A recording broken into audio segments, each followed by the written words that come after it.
Herkese merhaba arkadaşlar, kanalımıza hoş geldiniz. Mert Ramazan Demir'in yeni aşk hakkında ilk açıklama.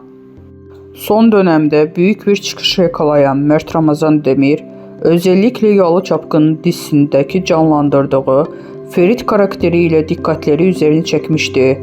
Afra Saraçoğlu ile yaşadığı aşkla magazin dünyasında sıkıca konuşulan Demir, son olarak yeni sevgilisiyle görüntülenerek dikkatleri bir kez daha topladı. Şimdi ise bu yeni ilişkinin hakkında ilk kez konuştu. Başarılı oyuncu sık sık tenis maçlarının izlemeye gitmesiyle de adından söz ettiriyor.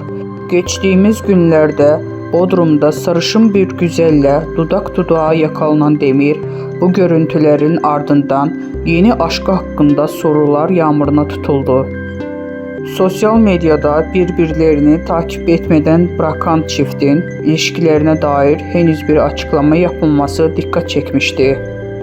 Magazin dünyasında Demir'in yeni sevgilisi Zeynep Artuk Maç'ın olduğu iddia edilse de bu iddialar henüz doğrulanmadı.